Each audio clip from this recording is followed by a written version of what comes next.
Alrighty, we are here. Welcome to Specific Skills, SRA, Specific Skills Grammar, Book E, and the letter is associated to grades, um, and this is the 5th grade level.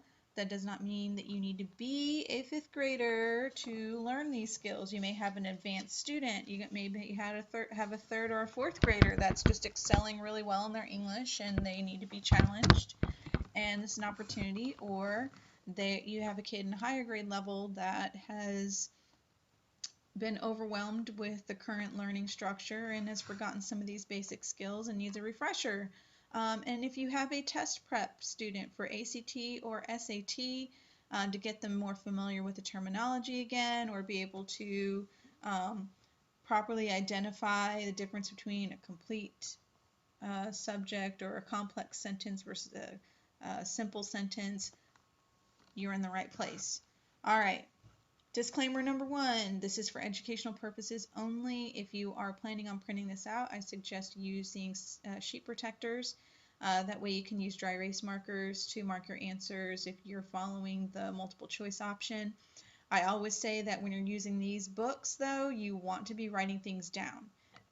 The best practice is write everything down, and you can actually get a little fun and creative with this, so that you can get this into your working memory better and be able to recall it better, because writing is active thinking. And I want to make sure that you understand that this is something that you're going to be using for the rest of your life. So some of these skills, you know, especially if you're planning on going to college or be successful in your career, you want to be able to have a handle on the difference between a noun and a pronoun. Second of all, every one of these books has to the teacher and to the student pages. Please make sure that you read those. It's very important. I will be stopping on the to the student page. And then after that, I'm only going to be spending a total of 5 to 6 seconds per page. I don't want this to be a long video. I've done quite a few of these already, and whenever I felt it was necessary based on the grade level and the information that's provided within the books, I just want to make sure that I'm staying true to the best practices that I've witnessed myself. I'm a tutor, so I've worked in a private school as a teacher. I've worked in a public school as a tutor amongst other teachers, looking at their lessons, not looking at the lesson plans themselves, but looking at what they're planning and trying to best integrate reteaching skills and things like that to make sure that the students are getting the full advantage of what's going on in the classroom and how to apply this to be successful. All right, without further ado, this is Grammar Book E.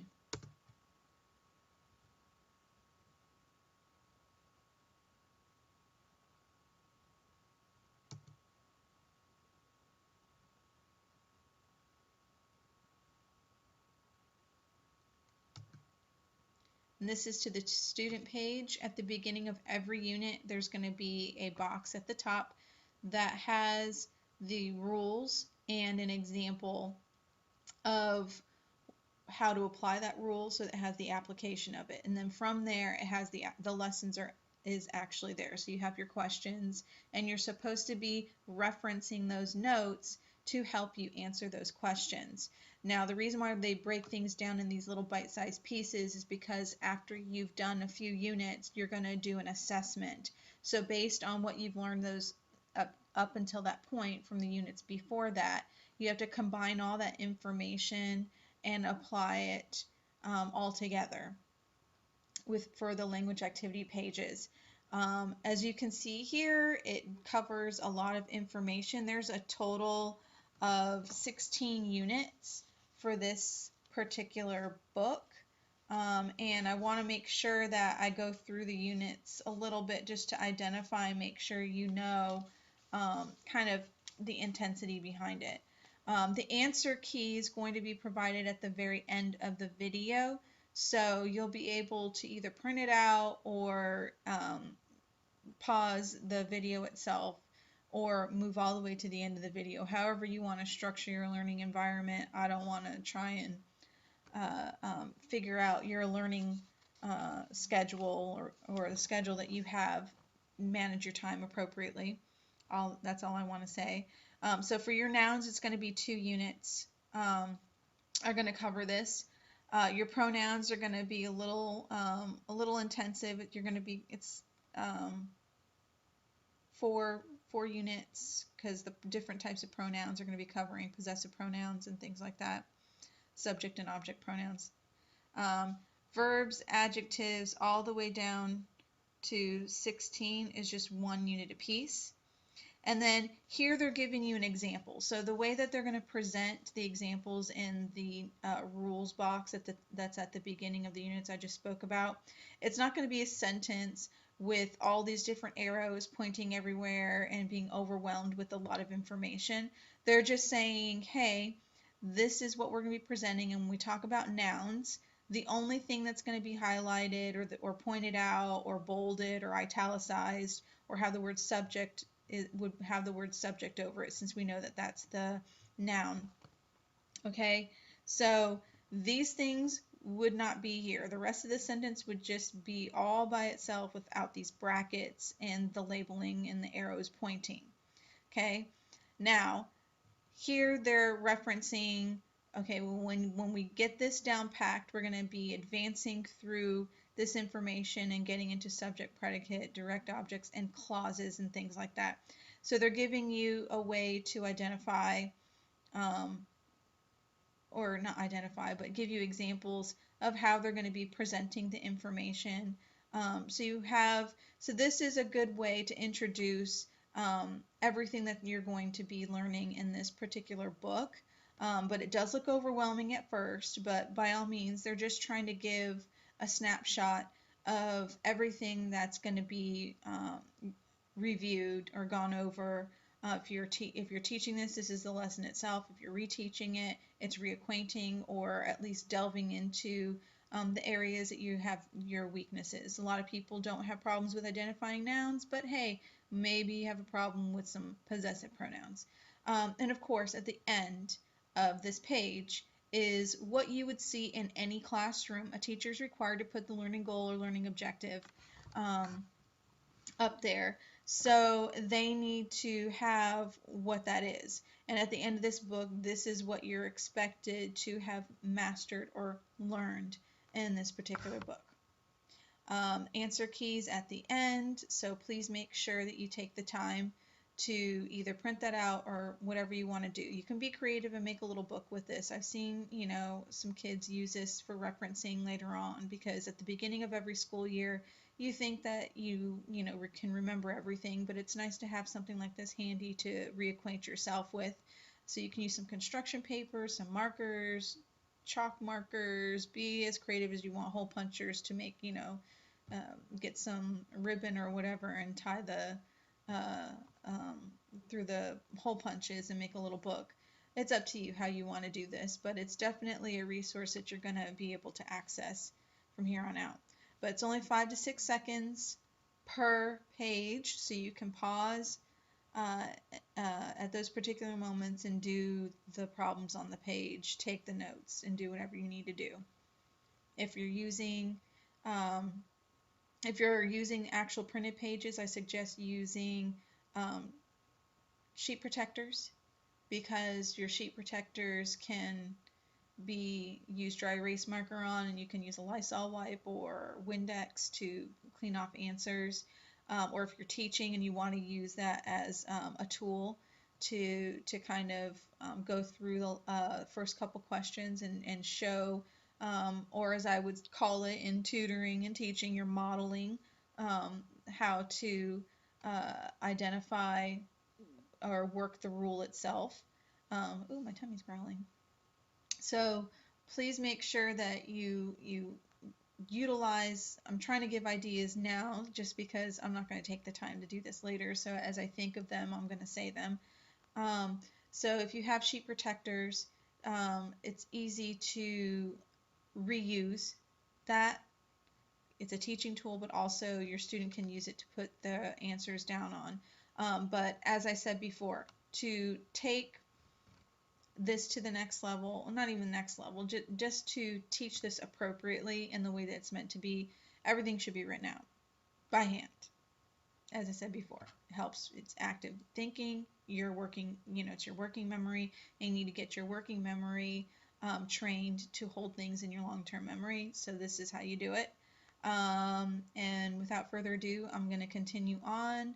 And when I get to the answer key, I'll show you how it's organized, and I'll just zoom in for answers and things like that.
Okay, I'm going to get to the answer key. And by the way, I don't know if you noticed, but when you go through the lessons, it's going to mention like books or topics, and this is a good opportunity to get reading ideas for your students or research projects for your students for their science or history. And it's all going to be grade appropriately because this is meant for 5th graders, but I know for older students, at least you can use this as a reading or a research reinforcement. Okay, so the answer key is actually broken down in chronological order, so it moves from left to right from this column all the way through, and this is actually 2 pages. So I'm just pausing right here so you can get the answers for units 1 through 3, and then 4 through 6 with, and it's zoomed in enough so you can get the answers for the first lap. Well, first, second, and third, technically.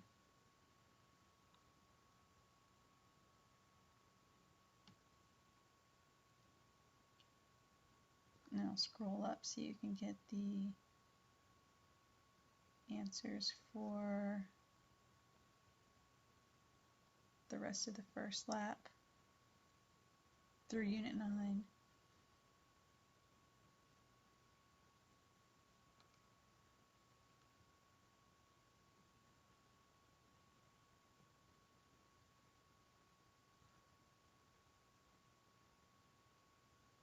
And then you've got 12 through 14. If you notice, in the answer key itself, you can see what the topic of the lessons are. So if you are going to be Googling for things, any of the books that I do, if you just go all the way to the end of the video, you'll be able to see the answer key and see in detail the specifics in regards to what each book is going to be covering, because for each grade level it's going to be slightly different. This is the answers for Unit 15, and then I'm going to go to 16 and then the last lap.